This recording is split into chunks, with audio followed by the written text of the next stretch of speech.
Hello students, कैसे हैं सब। My self Ayush Sharma, as online classes में आपका हार्दिक स्वागत है। देखिए, आज अपन पढ़ने वाले हैं कूलाम्स लॉ।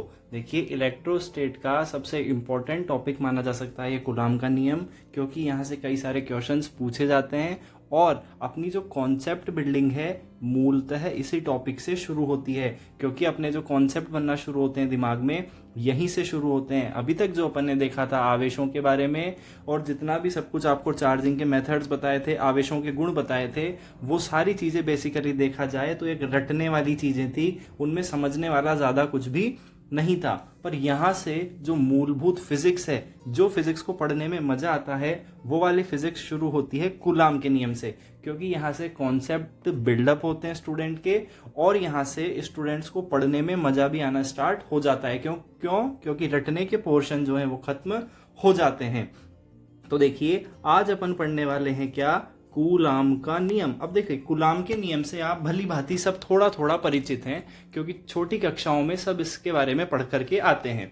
तो देखिए, सबसे पहला प्रश्न ये उठता है कि सर, ये कूलाम का नियम जो है, ये कूलाम का नियम क्या होता है। हमको ये समझ में क्यों नहीं आता कि कूलाम का नियम के पीछे सिद्धांत क्या है, ये नियम क्यों बनाया गया है। हालांकि आप जानते हैं थोड़ा बहुत, पर देखिए, चूंकि कॉन्सेप्चुअल रूप में इतना ज्यादा आपने छोटी क्लासेस में नहीं पढ़ा होगा, इसलिए मैं आपको बताता हूं कि कूलाम के नियम की आवश्यकता क्यों पड़ी, ये नियम क्या है, किसके बारे में है। तो देखिए, फर्स्ट चीज मैं आपको बता दूं, ये जो कूलाम का नियम है, सबसे पहली बात, ये बिंदु आवेशों के लिए लागू होता है। कौन से आवेशों के लिए? जो आवेश बिंदुवत होते हैं, पॉइंट चार्जेस के लिए ये कूलाम का नियम लागू होता है। किसके लिए भाई? पॉइंट चार्जेस के लिए या बिंदुवत आवेशों के लिए। अब देखिए, कुछ स्टूडेंट्स का डाउट आ सकता है कि सर, ये बिंदुवत आवेश क्या होते हैं, हम बिंदुवत आवेशों के बारे में क्यों नहीं जानते हैं। तो देखिए, बिंदुवत आवेशों के बारे में मैं आपको थोड़ी सी जानकारी देता हूं कि बिंदुवत आवेश क्या होता है। देखो, बिंदुवत आवेशों को समझने से पहले मैं आपसे एक क्वेश्चन करता हूं छोटा सा। आप मुझे बताइएगा कि ये जो रेखा मैंने खींची, क्या ये रेखा बड़ी है या ये छोटी है। तो कुछ बच्चे कह सकते हैं कि सर, हमें क्या पता, आप किसके सापेक्ष पूछ रहे हैं वो बताइए। चलिए ठीक है, अब मैं पूछता हूं कि इस रेखा के सापेक्ष ये जो रेखा है बड़ी है कि छोटी है। तो आप कह देंगे इजीली कि सर, इस रेखा के सापेक्ष ये रेखा है कौन सी? छोटी। और यदि मैं कहूं कि इस रेखा के सापेक्ष बताओ, तो देखो, इस रेखा के सापेक्ष ये रेखा कैसी है? ये रेखा है बड़ी। तो ध्यान रखिएगा, कोई भी वस्तु या कोई भी रेखा आपस में बड़ी या छोटी नहीं होती, वो बड़ी होती है, अपन उसको किसके सापेक्ष देख रहे हैं। आ रही है बात समझ में? तो देखिए, उसी प्रकार बिंदुवत आवेश पद भी इसी प्रकार परिचित किया जा सकता है। कैसे? मान लीजिए, एक ये बड़ी सी गेंद है, ठीक है, ये गेंद दिख रही है आपको। ये गेंद हो सकता है किसी व्यक्ति के लिए, जो व्यक्ति इसके यहाँ पे बहुत पास खड़ा हुआ है, इस व्यक्ति के लिए तो ये बहुत विशाल गेंद दिखेगी, इसको दिखेगी नहीं दिखेगी। और एक व्यक्ति जो इससे मान के चलिए कि 1 किलोमीटर दूर खड़ा हुआ है, इस 1 किलोमीटर दूर खड़े होने वाले व्यक्ति के लिए ये गेंद हो सकता है एक बिंदु आवेश का काम करेगी कि नहीं करेगी। आ रही है बात समझ में? तो बिंदु आवेश वाकई में कोई स्पेसिफिक परिभाषा अपन बिंदु आवेश की नहीं दे सकते, ये भी एक सापेक्षिक परिभाषा है कि किसके सापेक्ष देखा जा रहा है। आई बात समझ में? देखिए, ये जो बड़ी गेंद है, ये इस वाले व्यक्ति के सापेक्ष, जो इसके पास खड़ा हुआ है, इसके लिए तो बहुत बड़ी सिद्ध होगी, और जो इससे 1 किलोमीटर दूर है, ये इसके लिए बहुत छोटी सिद्ध होगी। तो वाकई में बिंदु आवेश की कोई निश्चित परिभाषा नहीं हो सकती, ये केवल एक आपेक्षिक परिभाषा है कि किसके सापेक्ष अपन आवेश को परिभाषित कर रहे हैं। तो ध्यान रखिएगा, जो बिंदु आवेश परिकल्पना है, इसकी कोई सटीक परिभाषा नहीं मिलती। बस इतना सा ध्यान रखना है कि किस व्यक्ति के सापेक्ष अपन बिंदु आवेश को परिभाषित कर रहे हैं। फिर भी फिजिक्स में चूंकि न्यूमेरिकल्स करने होते हैं, तो अपन एक सूक्ष्म बिंदु कणनुमा आवेश, जिसका चार्ज अपन कई बार 1 कूलाम मान लेते हैं, उस आवेश को क्या कहते हैं?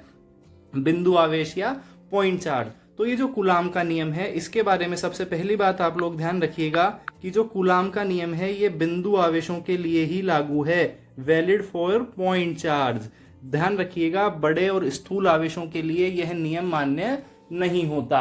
देखिए, मैं आपको बता सकता हूं कि ये नियम कैसे बड़े पिंडों पे भी लागू हो जाएगा, पर वो अपने अभी अध्ययन क्षेत्र से बाहर होगा। यदि चैप्टर पढ़ने के बाद कुछ एडिशनल चीजें बताऊंगा, तो मैं जरूर बताऊंगा आपको कि कैसे अपन इसको और जगह भी लागू कर सकते हैं, पर help of the rule of gravitation, यहाँ पे अपन आगे देखेंगे, ये भी अपना अध्ययन क्षेत्र नहीं है। तो सबसे पहली बात ध्यान रखनी है कौन सी, कि कूलाम का नियम बिंदु आवेशों के लिए लागू होता है। कौन से चार्जेस के लिए, पॉइंट चार्जेस के लिए कूलाम का नियम लागू होता है।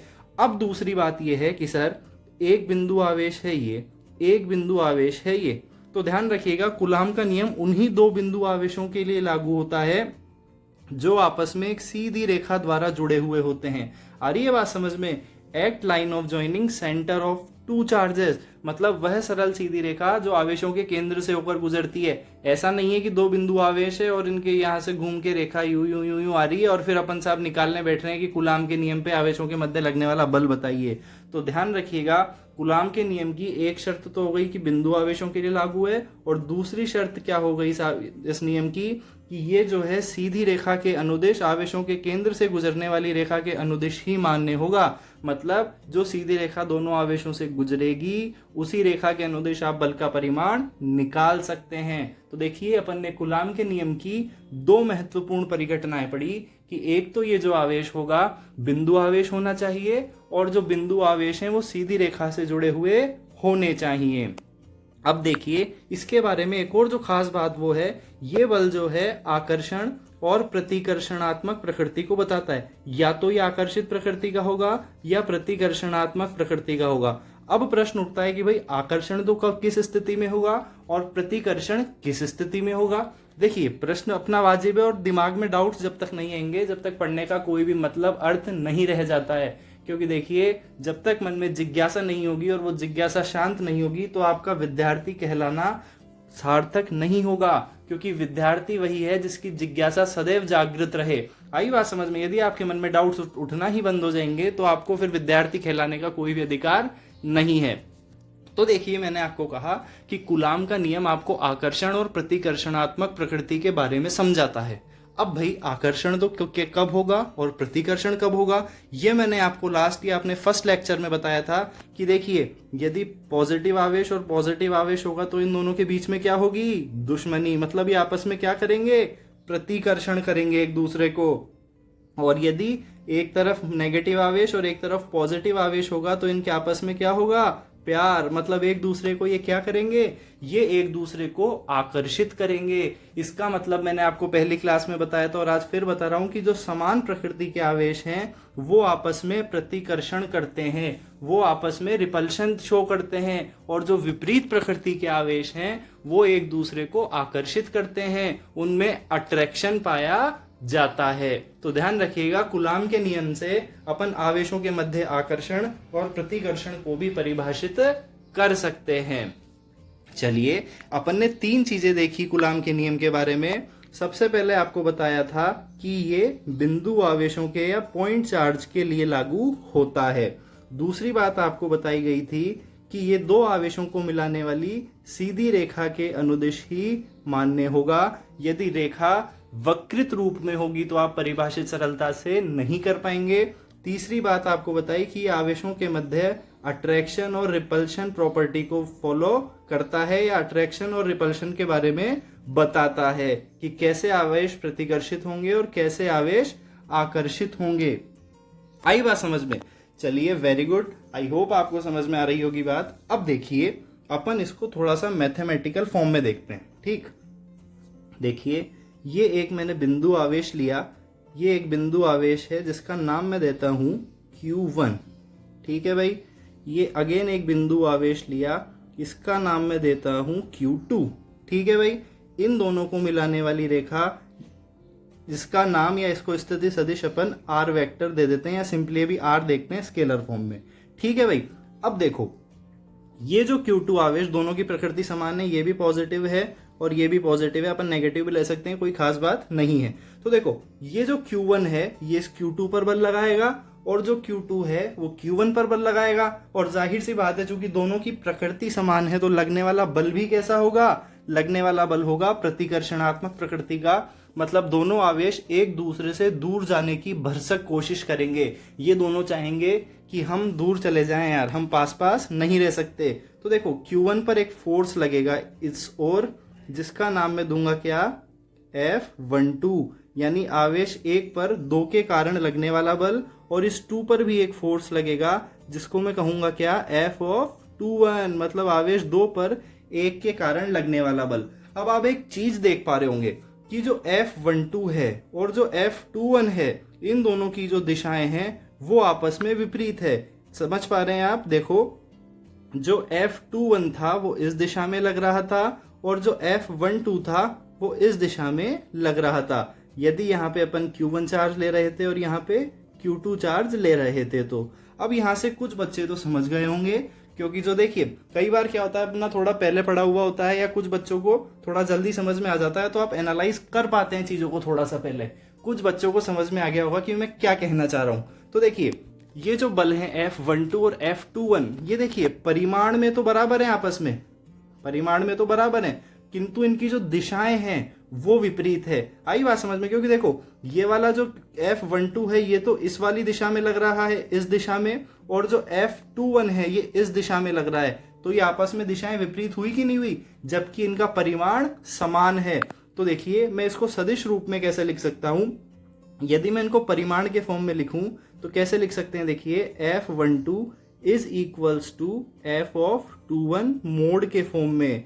यदि मैं इनका परिमाण ले लेता हूं तो इनका परिमाण तो कैसा है, इनका परिमाण तो बराबर है, किंतु यदि मैं दिशीय रूप में लिखूं तो इनकी दिशा कैसी है बच्चों, देखिए F12 is equals to minus of F21, मतलब जो F12 सदिश की दिशा है वो F21 सदिश के विपरीत है। और ये बात आपको समझ में आ रही होगी कि दिशाएं विपरीत क्यों हैं। यदि एक सदिश की दिशा ऐसी है तो दूसरे सदिश की दिशा विपरीत है। आ रही है बात समझ में? तो देखो, कूलाम के नियम के बारे में अपने को 3-4 चीजें पता चल गई यार। कौन कौन सी है, एक बार मैं आपको क्विक रिकैप कराता हूं। देखो, पहली विषय वस्तु, ध्यान रखिएगा कि कूलाम का नियम क्या था, ये केवल बिंदु आवेशों के लिए, पॉइंट चार्ज के लिए लागू था। दूसरी बात, आवेशों को मिलाने वाली सीधी रेखा के अनुदिश ही केवल अपन कूलाम का नियम लागू कर सकते हैं। तीसरी बात, इससे अपने को आवेशों के आकर्षण और आवेशों के प्रतिकर्षण के बारे में जानकारी हुई थी। फोर्थ बात अपन ने क्या देखी, चौथी बात मैंने आपको बताई कि जो आवेशों के मध्य लगने वाला बल है वो परिमाण में तो इक्वल होता है और दिशा में एक दूसरे के विपरीत। विपरीत कैसे, F12 is equals to minus of F21, क्यों? क्योंकि परिमाण में तो समान होगा और दिशा में विपरीत होगा। आ रही है बात समझ में? अब देखिए, एक चीज बताता हूं मैं आपको जहां से कूलाम के नियम की वास्तविक उत्पत्ति हुई, जिसको अपन डेरिवेशन भी कह सकते हैं सरल शब्दों में, जो कि बोर्ड्स वाले स्टूडेंट्स के लिए बहुत ज्यादा यूजफुल होने वाली है। देखिएगा, ये एक आवेश था Q1 और ये एक आवेश है Q2, इन दोनों को मिलाने वाली रेखा है R। इसका नाम अपन दे रहे हैं Q1 और इसका नाम है Q2। आई बात समझ में? देखिए, अब इन दोनों के मध्य जो लगने वाला बल है F, वो जो F है वो इनके परिमाण के समानुपाती होता है। किसके परिमाण के? आवेशों के परिमाण के समानुपाती होता है ये बल। इस बात का अर्थ क्या है? इस बात का अर्थ है कि आवेशों का परिमाण जितना ज्यादा होगा उन दोनों के मध्य उतना ही ज्यादा बल लगेगा। मतलब अपन जितना ज्यादा आवेश लेंगे बल भी उतना ही ज्यादा या तो आकर्षित करेगा या प्रतिकर्षित करेगा। मान के चलिए यदि Q1 और Q2 का परिमाण बहुत ज्यादा होता और दोनों धनात्मक प्रकृति के होते तो क्या होता, पास में रखते ही बहुत दूर दूर चले जाते। आई बात समझ में? और देखिए, इन दोनों को मिलाने वाली रेखा की दूरी कितनी है, R। ये R जो है बल के वर्ग के व्युत्क्रमानुपाती होती है, F समानुपाती R² के। यहां तक बात समझ में आई? अब देखिए, अपन इन दोनों रूप को जब कंबाइन करके लिखते हैं तो अपने को एक टर्म मिलती है और वो टर्म ही वाकई में कूलाम के नियम की उत्पत्ति मानी जा सकती है। देखिए, यदि मैं इसको समीकरण 1 कहूं और इसको समीकरण 2 कहूं और इनको सम्मिलित रूप से लिखूं तो मैं क्या लिख सकता हूं, देखिए F समानुपाती Q1 Q2 अपॉन R²। आई बात समझ में? तो देखिए, इस समीकरण 1 और 2 को मैंने सम्मिलित रूप से लिखा F समानुपाती Q1 Q2 अपॉन R²। एक बार और देखिए, F समानुपाती Q1 Q2 अपॉन R²। अब देखिए, ये आपको पता है कि समानुपाती चिन्ह हटाने के लिए एक नियतांक आता है सदैव। तो यहाँ पे मुझे नियतांक की आवश्यकता होगी। तो देखिए, नियतांक जब मैं समानुपाती चिन्ह को हटा के लगाऊंगा तो यहाँ पे जो नियतांक आता है वो आता है K Q1 Q2 upon R²। अब देखिए, ये K क्या है यहाँ पर? आई बात समझ में? देखिए, जो k है ये नियतांक बड़ा यूजफुल है यहाँ पर। क्यों? क्योंकि कई सारे क्वेश्चंस में ये यूजफुल होता है। आ रही है बात समझ में? यहाँ पे देखिए कई बार अपन क्या करते हैं मैकेनिक्स के अंदर सीजीएस पद्धति में k बराबर 1 मान के उस नियतांक को छोड़ देते हैं। तो ध्यान रखिएगा यहाँ पर ये k उस k के बराबर नहीं है, इसको 1 मान के नहीं छोड़ देना है। फिर यदि आपने ऐसा करा तो क्वेश्चंस में ये आपको पागल मान के गलत करवा लेगा। आ रही है बात समझ में? तो इसलिए ऐसी गलती नहीं कर देना है कि k को 1 मान के छोड़ दिया। इस k की वैल्यू क्या होती है भाई? इस k की वैल्यू होती है 9 इंटू 10⁻⁹। आ रही है बात समझ में? आई की बात नहीं आई समझ में भाई? ठीक है, k की वैल्यू ध्यान रखना 9 गुणा 10⁻9। अब कुछ बच्चे सोच रहे होंगे सर आप फिजिक्स पढ़ा रहे हो और आप मात्रक नहीं बता रहे हैं। तो देखो भाई मात्रक मैंने आपके लिए छोड़ा है, मैं आपसे पूछ रहा हूँ k का मात्रक बताइए मुझे। जो बच्चे मुझसे पढ़ते हैं रेगुलर वो जानते होंगे कि मैं मात्रक और विमाएं बहुत पूछा करता हूँ साथ के साथ में। तो मुझे बताइए कि इसकी मात्रक क्या होगा? बताइए भाई, कॉपी में सॉल्व करिए सब। चलिए कोई बात नहीं, वीडियो को पॉज करके करिएगा, मैं आगे बता रहा हूं आपको कि k का मात्रक कैसे निकाल सकते हैं अपन। देखिए एक बार फिर देख लीजिएगा, वैसे मैं बहुत बार बता चुका हूं ये। f बराबर होता है क्या? k q1 q2 upon r square. ठीक है भाई, अब मुझे k का मात्रक निकालना है तो क्या करना है? k is equals to F R square upon q1 q2। आई बात समझ में? मैंने क्या करा, k के अलावा सभी राशियों का पक्षांतरण कर दिया ताकि मुझे मात्रक निकालने में कोई भी असुविधा ना हो। अब देखिए, अब कुछ नहीं है, बड़ा इजी सा है। f यानी बल, बल का मात्रक क्या होता है? न्यूटन। r मतलब दूरी, दूरी का मात्रक क्या होता है? मीटर। और चूंकि दूरी का स्क्वायर है तो मीटर का भी क्या हो जाएगा? स्क्वायर। और q1 और q2 क्या है? q का मात्रक क्या होता है? आवेश का मात्रक कूलम, और चूंकि 2 आवेश हैं तो इनका मात्रक क्या हो जाएगा? Coulomb square. तो k का मात्रक क्या हो गया? न्यूटन मीटर स्क्वायर प्रति कूलम स्क्वायर। आ गई बात समझ में? देखिए इतना इजी होता है मात्रक निकालना। अब देखिए ये जो मैंने आपको k का मान बताया 9 इंटू 10⁻⁹ न्यूटन मीटर स्क्वायर प्रति कूलम स्क्वायर, ये या तो फ्री स्पेस मुक्त वायु के लिए या निर्वात के लिए मान सकते हैं। पर ये जो k है ये माध्यम पे डिपेंड करता है। आई बात समझ में? माध्यम पे कैसे डिपेंड करता है? देखिए यदि 2 आवेश हवा में रखे हुए हैं तो उनके मध्य जो बल है, मान लीजिए बल है x, पर यदि मैं उन्हीं 2 आवेशों को यदि पानी में डाल दूं तो वो बल चेंज हो जाएगा। अब वो कैसे चेंज होगा और क्यों चेंज होगा ये मैं आपको नेक्स्ट क्लास में बताऊंगा। और ये टर्म जो है परमिटिविटी से जुड़ी हुई है, परमिटिविटी से जुड़ी हुई है। अभी तक ये ध्यान रखिएगा केवल k का मात्रक क्या होता है और वैल्यू क्या होती है। और ये जो वैल्यू अपन ने देखी k की कितनी? 9⁹ न्यूटन मीटर स्क्वायर प्रति कूलम स्क्वायर, ये मान के चलिए या तो फ्री स्पेस या निर्वात वायु के लिए है केवल। ये एक स्पेसिफिक कंडीशन दी है मैंने आपको कि ये केवल फ्री स्पेस के लिए है।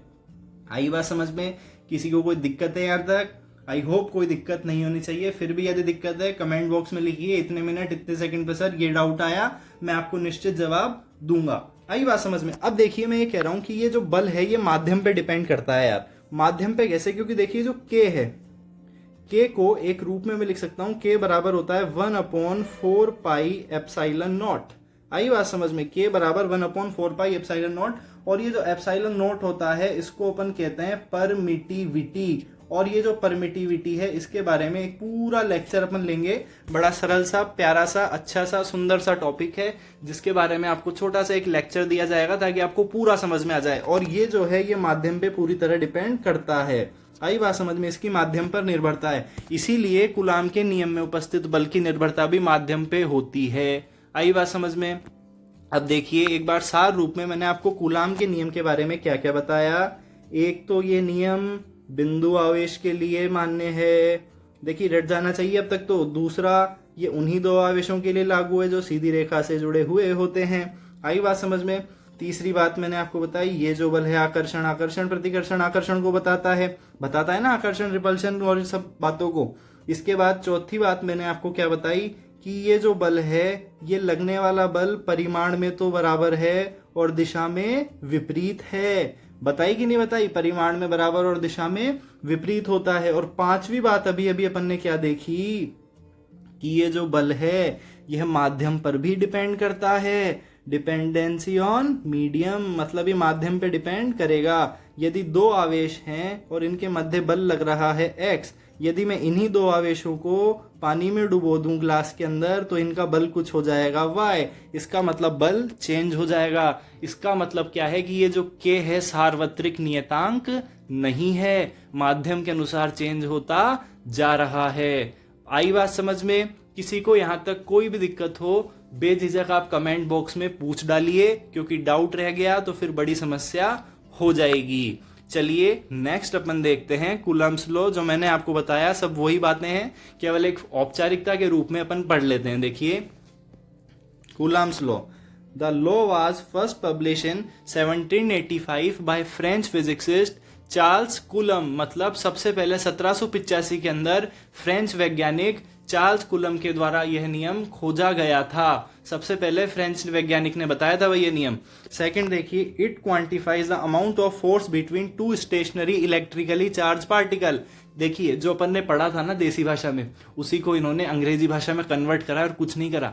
मैंने आपको बताया था दो आवेशों के मध्य लगने वाला बल कूलाम के नियम से परिभाषित करते हैं। वो इसने बताया कि ये जो कूलाम का नियम है ये दो स्थिर आवेशों के मध्य लगने वाले बल को बताता है। इसके बाद जो अपन ने देखा था, देखिए F समानुपाती Q1 Q2, F व्युत्क्रमानुपाती 1/r², और इनको सम्मिलित करा, इसको ऐसे करा, यहाँ से K का मान निकाला। देखिए वही सब जो अपन ने देखा था उसको एक नोट्स के फॉर्म में लिख दिया गया है। और ये चूंकि मैं आपके लिए स्लाइड इसलिए लेकर आया हूं ताकि यदि कोई बच्चा नोट्स बनाना चाहे तो आप इजीली नोट्स बना लीजिए भाई, ताकि नोट्स बनाने में कोई भी दिक्कत ना आए। और कई बच्चे क्या होते हैं जो स्मार्ट स्टडी करना चाहते हैं, नीट वाले, IITs वाले, वो क्या करेंगे, शॉर्ट नोट्स बना लीजिए, जो मैंने पिछले वीडियोस में कुछ स्लाइड्स बनाई थी। और जो बोर्ड्स वाले बच्चे हैं वो इजीली ये नोट्स बना लीजिए, आराम से आपको डायग्राम दिख रहा होगा, आप नोट्स बना सकते हैं।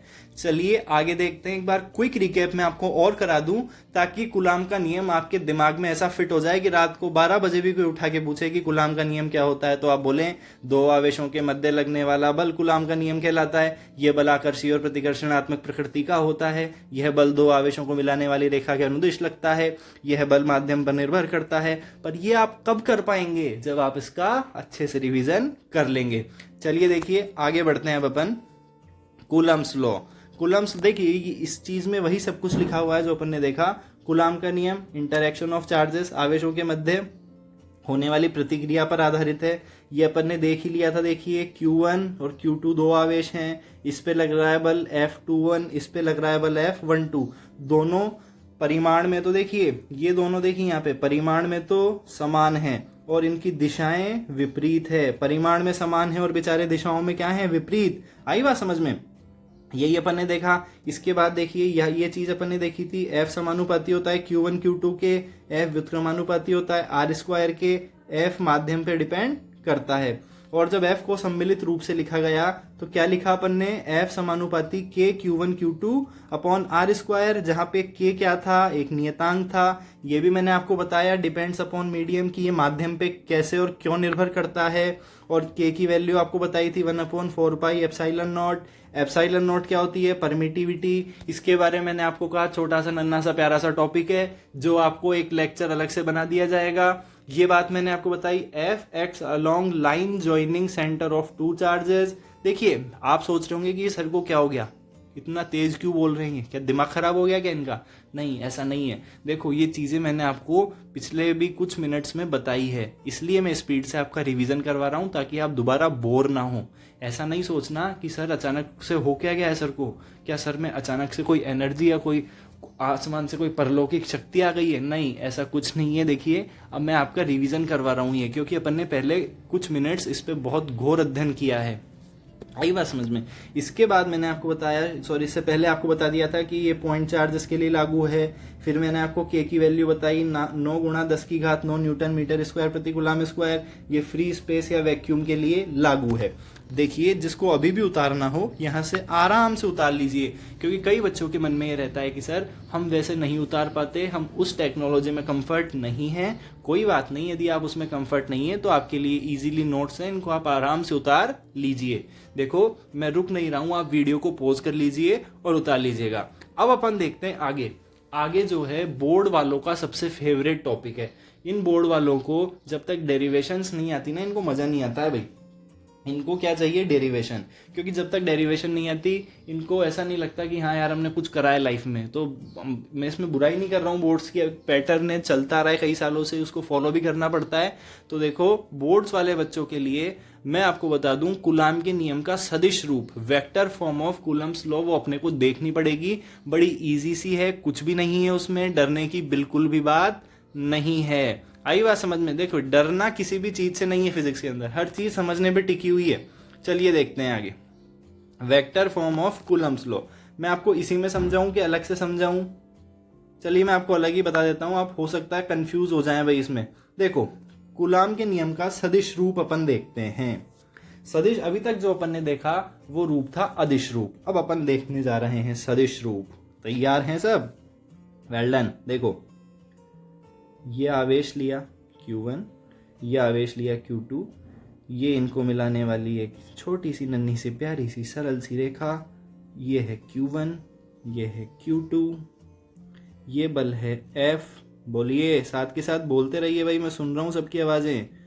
F21, ये बेचारा है F12। ऐसा मत सोचना कि सर इसको पोलियो हो गया क्या, नहीं पोलियो नहीं हुआ है। ये है F12 और F12 ये मैंने आपको बता ही दिया था कि F12 जो है दिशा में F21 के इक्वल है, और ये जो डिस्टेंस है ये पूरी डिस्टेंस क्या कहलाती है, ये पूरी डिस्टेंस है क्या, R। आई बात समझ में? अब देखिए ये जो फॉर्म है ये सदिश रूप की ये कूलॉम के नियम की अदिश फॉर्म है। सदिश फॉर्म में मैं क्या कर सकता हूं, देखो F21 का क्या मतलब है बताओ? F21 का मतलब है कि आवेश 2 पर 1 के कारण लगने वाला बल। आई बात समझ में? तो देखो मुझे इस दूरी को भी फिर स्थिति सदिश के रूप में लेना होगा कि नहीं लेना होगा? लेना होगा। तो देखिए यदि मैं Q1 से Q2 की ओर जाता हूं तो स्थिति सदिश क्या हो जाएगा भाई? अंतिम स्थिति सदिश जानते हैं ना सब, अंतिम बिंदु माइनस प्रारंभिक बिंदु। तो ऊपर की ओर यदि मैं F21 के लिए स्थिति सदिश लिखना चाहूं तो मैं क्या करूंगा, 1 से 2 की ओर जाऊंगा, और 1 से 2 की ओर जाऊंगा तो स्थिति सदिश क्या होगा, R2 माइनस R1 वेक्टर। आई बात समझ में? क्या किसी को कोई भी दिक्कत? R2 माइनस R1 वेक्टर होगा कि नहीं होगा? किसी को कोई दिक्कत है क्या? देखिए स्थिति सदिश क्या होता है, प्रारंभिक स्थिति माइनस अंतिम स्थिति। तो ये बात हो गई। अब यदि मैं F12 का क्या मतलब है, आवेश 1 पर 2 के कारण लगने वाला बल, तो मैं इधर से यदि इधर आने की कोशिश कर रहा हूं तो क्या होगा, अंतिम स्थिति माइनस प्रारंभिक स्थिति। ठीक है, अब अंतिम स्थिति क्या हो जाएगी, मैं इधर से चल रहा हूं तो R1 माइनस R2 वेक्टर। आई बात समझ में? क्या किसी को कोई दिक्कत है? नहीं है, वेरी गुड।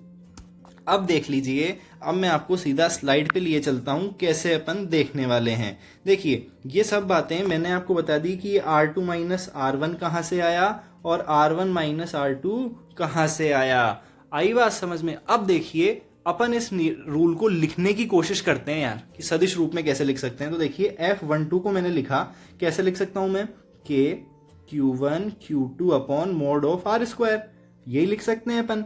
पर चूंकि ये यहां तक ये जो पूरा नियम है, यहां तक ये नियम अदिश रूप में है यार। कौन से फॉर्म में है? ये अदिश रूप है इसका। तो देखिए ये यहां तक अदिश है। अब एक बात बताइए, अदिश को सदिश कैसे बना सकते हैं भाई? अरे भाई अदिश राशि में यदि दिशा मेंशन हो जाए तो वो अपने आप सदिश बन जाएगा, क्योंकि अदिश राशि में क्या केवल परिमाण ही तो होता है, बेचारे में उसमें दिशा नहीं होती। यदि अदिश को दे दोगे दिशा तो बन जाएगा क्या, सदिश। तो देखो मैं इस पूरी राशि में, ये वाली राशि थी अदिश, इसको मैंने दिया सदिश। सदिश कैसे दे सकता हूं, दिशा। और दिशा कैसे देते हैं, यूनिट वेक्टर या एकांक सदिश के रूप में देते हैं कि नहीं देते? तो R1 माइनस R2 का यूनिट वेक्टर, ऊपर कैप लग जाती है ना, पता है ना, ये cap, R cap, A cap, J cap, I cap पड़े हुए हैं ना सब। तो कैप से मतलब क्या हुआ, यहां तक ये राशि थी अदिश और यहां के बाद ये राशि हो गई सदिश। क्यों? क्योंकि मैंने यूनिट वेक्टर अप्लाई कर दिया। अब देखिए यूनिट वेक्टर का अर्थ क्या है, यूनिट वेक्टर का मतलब पता है क्या? यार ऐसे मत करा करो यार, सर हमें नहीं पता। देखो ऐसे अपन लिख सकते हैं यहाँ पे यूनिट वेक्टर को, A यूनिट वेक्टर या A कैप बराबर क्या होता है, vector A upon mod of A, मतलब सदिश ए अपॉन सदिश ए का परिमाण।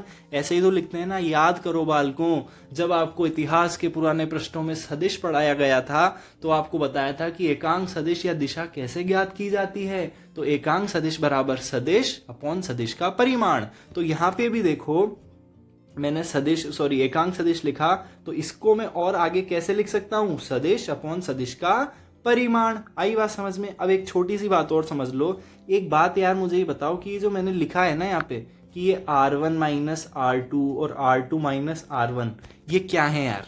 अरे भाई वाकई में ये स्थिति सदिश है। किसके? आर के। तो ये आर के बराबर नहीं है क्या? क्या मैं आर को इनके बराबर नहीं लिख सकता क्या? लिख सकता हूं भाई। अरे भाई मैंने आर की जगह ही पे तो ये लिखे हैं, क्योंकि मुझे आर अदिश रूप में था और आर को दिशा के साथ मैंने मेंशन करा, उसमें थोड़ी स्थिति सदिश जोड़ा तो R2 माइनस R1 बन गया। तो ध्यान रखिएगा, R1 माइनस R2 का मोड और R2 माइनस R1 का मोड ऑफ आर के ही तुल्य होगा। तो ध्यान रखिए, मैं यहाँ पे अब मोड ऑफ आर स्क्वायर की जगह ये mode of R1 minus R2 भी लिख दूं तो किसी को कोई दिक्कत तो नहीं है? आई होप नहीं होनी चाहिए, फिर भी हो तो और पूछ लेना भाई साहब, पर मन में डाउट मत रखना। चलिए फिर देखते हैं अपन आगे। मेन फॉर्मूला देखो, F12 के Q1 Q2 upon are square. यहां तक तो कोई दिक्कत है ही नहीं, ये अदिश रूप चल रहा है। अब देखो मैं छेड़छाड़ कर रहा हूं किसके साथ? यूनिट वेक्टर के साथ। देखो मैं इतिहास के पन्नों से छेड़छाड़ नहीं कर रहा हूं, मैं केवल एक एकांक सदिश को सदिश में बदलने के लिए छेड़छाड़ कर रहा हूं। कहीं आप सोचोगे सर आप में इतनी हिम्मत, आपका इतना साहस कैसे हुआ कि आप सदिश को रूपांतरित कैसे कर रहे हैं? तो बालकों मैं आपको बता दूं कि जो सदिश राशियां हैं ये रूपांतरित करने के लिए ही बनी है। जब दो सदिशों का अदिश गुणनफल आप करते हैं तो वहां भी अपन वाकई में एक रूपांतरण ही कर रहे होते हैं। तो ध्यान रखिए, कभी ऐसा नहीं सोचना कि सर ऐसा क्यों कर दिया, कैसा क्यों कर दिया। किसी भी वस्तु को परिमाण के रूप में लाने के लिए या कई बार अपन आंसर लाने के लिए एक राशि को दूसरी राशि में परिवर्तित करते ही हैं। ठीक है ना भाई?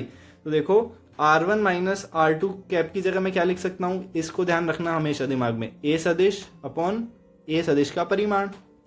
तो देखो अब मैं इसकी जगह क्या लिख सकता हूं, सदिश R1 माइनस R2 सदिश अपॉन R1 R2 का परिमाण लिख दिया मैंने। किसी को कोई दिक्कत है क्या? समझ लो। देखो यहाँ पे मैंने ऊपर तो लिखा है सदिश, ऊपर लिखा है सदिश R1 माइनस R2 सदिश, कोई दिक्कत? आई होप कोई दिक्कत नहीं है। नीचे मैंने लिखा है क्या, R1 माइनस R2 सदिश का परिमाण। आई बात समझ में? ठीक है। अब देखो मैं आपको थोड़ी देर पहले मैंने आपको बताया कि मैं इस R की जगह भी क्या लिख सकता हूं, ये लिख सकता हूं ना, R1 माइनस R2। क्यों? क्योंकि इसी से तो बना है, इसी से तो बना है ना ये। अरे अपने दिमाग के पुराने पुर्जे खोलो यार, क्यों समझ में नहीं आ रहा है? देखो R1 माइनस R2 की जगह लिख सकते हैं R, लिख सकते हैं कि नहीं लिख सकते? तो मैं इस R की जगह R1 माइनस R2 सदिश नहीं लिख सकता क्या? लिख सकता हूं ना। तो यहाँ पे क्या हो जाएगा, R1 माइनस R2 का क्यूब हो जाएगा कि नहीं हो जाएगा? और यहाँ पे क्या हो गया, R1 माइनस R2, और ये जो पूरी राशि है देखो सदिश रूप में बनी कि नहीं बनी? अब देखो के Q1 Q2 ब्रैकेट में R1 माइनस R2 सदिश अपॉन R1 माइनस R2 का क्यूब बन गया। यही वाकई में सदिश का कूलाम के नियम का सदिश निरूपण होता है, जिसको बोर्ड्स वाले डरा के रखते हैं कि बेटा कूलाम के नियम के सदिश नियम की डेरिवेशन कर और 4 नंबर ले जा। और बच्चा सोचता है कि मुझसे ना हो पाएगा, सर मैं कैसे करूंगा, मुझसे ये कैसे हो पाएगा, क्या ये मेरे संभव क्षेत्र में है? तो बालकों ध्यान रखिएगा, इस संसार की ऐसी कोई भी वस्तु नहीं है जो आपके संभव क्षेत्र से बाहर हो। मानव इस संसार में कुछ भी कर सकता है। आई बात समझ में? तो डरना तो बिल्कुल भी नहीं है। जब एक चाय वाला देश का प्रधानमंत्री बन सकता है तो क्या एक सामान्य विद्यार्थी एक छोटी सी डेरिवेशन को याद नहीं कर सकता? क्या इसको समझ नहीं सकता? मुझे इस बात का जवाब देना बच्चों। आई बात समझ में? चलिए तो इसका सदिश नियम क्लियर हुआ आई होप। एक बार यदि नहीं हुआ हो तो वीडियो को दोबारा देख लेना, 5 मिनट का सेक्शन है ये, आराम से समझ में आ जाएगा। फिर भी मैं एक बार बता दूं कि यहां तक ये नियम था अदिश सदिश करने के लिए एकांक सदिश लगाया, एकांक सदिश को सॉल्व करते हैं ऐसे, और ऐसे करने के लिए क्या करते हैं, सदिश ए अपॉन सदिश ए का परिमाण, और R1 माइनस R2 को लिख सकता हूं ऐसे, R1 - R2 कैसे आया, ये मैंने थोड़ी देर पहले बताया। आई बात समझ में। फिर मैंने इसको इसकी जगह पे रखा, जब इसकी जगह रखा तो इसकी जगह मैंने ये भी रखा, R सदिश की जगह मैंने ये रखा, इसकी जगह ये रखा तो ये क्यूब हुआ, और पूरा समीकरण ऐसे बनाया तो इसका सदिश रूप प्राप्त हुआ। आई बात समझ में। Very good. आई होप मेरे स्टूडेंट्स को समझ में आया होगा। तो देखिए बोर्ड के लिए इंपॉर्टेंट टॉपिक है ये, और नीट वगैरह के लिए आपको पता ही है, क्योंकि देखिए ये जो मैं थ्योरी बता रहा हूँ ना, ये नीट के लिए भी पूरी तरह पर्याप्त है। इस थ्योरी को पढ़ के आप क्वेश्चंस कर सकते हैं, कोई दिक्कत नहीं आएगी। चलिए आगे देखते हैं। यहाँ पे मैं कंपैरिजन कर रहा हूँ यार, एक छोटा सा कंपैरिजन। कैसा? क्योंकि कई बच्चों को, क्योंकि कोटा वगैरह में क्या होता है ना, ग्रेविटेशन को और इलेक्ट्रोस्टैटिक फोर्स को साथ साथ करके पढ़ाया जाता है यार, मतलब तुलना करके पढ़ाया जाता है। क्यों? क्योंकि आप देख पा रहे होंगे जो कूलाम का नियम है वो वाकई में गुरुत्वीय बल के भी बराबर है। आई बात समझ में। गुरुत्वाकर्षण बल के भी तो बराबर हुआ ना कूलाम का नियम, हुआ कि नहीं हुआ? कूलाम का नियम गुरुत्वीय बल के बराबर होता है। कैसे होता है, क्यों होता है? देखिए बच्चों, मैंने आपको बताया कि इलेक्ट्रोस्टैटिक फोर्स और ग्रेविटेशनल फोर्स आपस में इक्वल करके पढ़ा जाता है। तो ये क्यों पढ़ा जाता है, क्या ये वाकई में इक्वल हैं? तो देखो आपको एक छोटी सी मैं बात बताता हूं। देखो बात देखते हैं अपन। देखिएगा 11th क्लास में आपने पढ़ा था F बराबर होता है G(m1)(m2)/r², और यहाँ पे ये होता है F ग्रेविटेशनल, और यहाँ अपन देख रहे हैं F इलेक्ट्रोस्टेट। कितना हो जाएगा? K(q1q2)/r²। देखिए ये दोनों बल कहीं ना कहीं आपस में तुल्य नहीं लग रहे हैं क्या आपको? यहाँ पे द्रव्यमान की जगह क्या था? आवेश। दूरी की जगह दूरी है, पर यहाँ पे बस अंतर इतना सा है कि एक यहाँ पे जो नियतांक है इसको अपन कहते हैं सार्वत्रिक गुरुत्वीय स्थिरांक, और यहाँ पे अपन इसको सिंपल विद्युत स्तरीय नियतांक या वैद्युतिक नियतांक कह सकते हैं। आई बात समझ में। अंतर किसका है? देखिए m की जगह क्या है? q है, g की जगह क्या है? k है। मोटा मोटा तो ये दो ही अंतर है। अब बच्चे सोच रहे होंगे कि सर यदि ऐसी ही बात है तो क्यों फिर ये भिन्न भिन्न है, या क्यों ये पूरी तरह समान नहीं है, या क्यों पूरी तरह से असमान नहीं है? आई बात समझ में। ये मैं आपको बताता हूं कि इन दोनों बलों में सिमिलैरिटीज क्या क्या है और असमानताएं क्या क्या है, ताकि आपको क्लियर हो जाए कि ग्रेविटेशनल फोर्स क्या है और इलेक्ट्रोस्टैटिक फोर्स क्या है, ताकि आप लाइफ में कभी कंफ्यूज ना हो इन बारों में। तो देखिए सिमिलैरिटीज देखिए, सबसे पहले F इलेक्ट्रोस्टेट क्या है? K(q1q2)/r², और F ग्रेविटेशनल क्या है? G(m1m2)/r²। यहाँ पे एक छोटी सी खास बात ये भी है कि देखिए जो G का परिमाण है 6.67 × 10⁻⁻11, ये देखिए ये -11 की कोटि का है, और जो K का मान देखो 9 × 10⁻+9, ये आपस में बहुत ज्यादा डिफर है मात्रकों में। सॉरी मात्रकों में क्या, ये जो नियतांक हैं आपस में बहुत ज्यादा डिफर कर रहे हैं। एक मात्रक तो 10⁻11 कोटि का है और एक मात्रक 10⁻+9 कोटि का है। आ रही है बात समझ में? तो एक बात तो ये ध्यान रखना कि इनके मात्रक आपस में बहुत ज्यादा वेरी करते हैं। दूसरी देखो, अब सिमिलैरिटीज देखते हैं अपन। फर्स्ट इनवर्स स्क्वायर लो, ये दोनों में कॉमन है। F समानुपाती 1/r² दोनों में आता है, ये कोई दिक्कत की बात ही नहीं है। दूसरा x along line joining centre, ये भी आपको पता होगा जब आपने 11th क्लास में पढ़ा होगा। तो दो द्रव्यमानों को मिलाने वाली सीधी रेखा उनके बलों के उनके द्रव्यमानों के समानुपाती और उनके दूरी के व्युत्क्रमानुपाती होती है। और मैंने थोड़ी देर पहले आपको बताया था कि दो आवेशों के मध्य भी सरल रेखा होनी चाहिए। तो ये तो समानताएं हैं दोनों बलों के अंदर, एक तो दूरी के व्युत्क्रमानुपाती होती है और एक लाइन ज्वाइनिंग सेंटर के समानुपाती या लाइन ज्वाइनिंग सेंटर के अनुदिशी आप बल ज्ञात कर सकते हो। अब फिर अंतर क्या है भाई? जब हर चीजें समान आती जा रही है तो अंतर क्या है? क्यों फिर अलग बनाया गया गुरुत्वीय बल को? तो अंतर भी देख लो। देखिए Fe, जो F इलेक्ट्रोस्टैटिक है या जो स्थिर वैद्युत बल है, ये repulsive as well as attractive, मतलब ये आकर्षी और प्रतिकर्षी दोनों हो सकता है। कई स्थितियों में आकर्षी है, कई स्थितियों में प्रतिकर्षी है। जबकि जो F ग्रेविटेशनल है हमेशा ही प्रतिकर्षी हमेशा ही आकर्षी होता है। क्या कभी ऐसा देखा गया कि आपने बचपन में कोई प्लास्टिक की गेंद ऊपर फेंकी और वो पृथ्वी की ओर ना आई हो और आपसे गुस्सा करके आसमान या अंतरिक्ष में चल गई हो? ऐसा थोड़ी होता है। तो ध्यान रखिएगा, जो गुरुत्वीय बल है सदैव आकर्षी प्रकृति का होता है और जो स्थिर वैद्युत बल है attractive as well as repulsive, कभी आकर्षी होगा कभी प्रतिकर्षी होगा। तो ध्यान रखिएगा दोनों बलों की तुलना नहीं की जा सकती, क्योंकि एक तो केवल आकर्षी है और दूसरा आकर्षी और प्रतिकर्षी दोनों है। आई बात समझ में।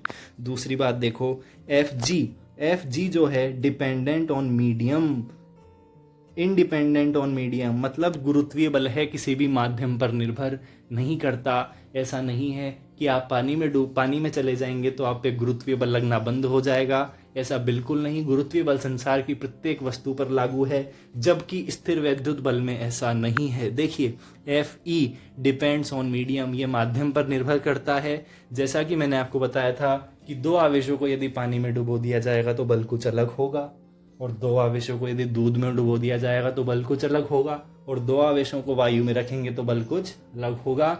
तो ध्यान रखिएगा डिसिमिलैरिटीज या डिफरेंस जो है आकर्षी और प्रतिकर्षी के हैं, माध्यम के हैं, जबकि समानताएं नॉर्मल गणितीय समानताएं हैं। और मात्रकों के परिमाण में और नियतांकों के परिमाण में बहुत ज़्यादा डिफरेंस है। एक बल 10⁻9 कोटि का है तो एक बल 10⁻11 कोटि का है। आई बात समझ में? क्या किसी को कोई दिक्कत? ये था अपना कूलाम का नियम। कल अपन इस नियम पे आधारित कुछ प्रश्न देखेंगे। जब तक आप प्लीज़ क्वेश्चन करके आइए, कोई डाउट हो तो पूछिए। तब तक के लिए थैंक यू स्टूडेंट्स।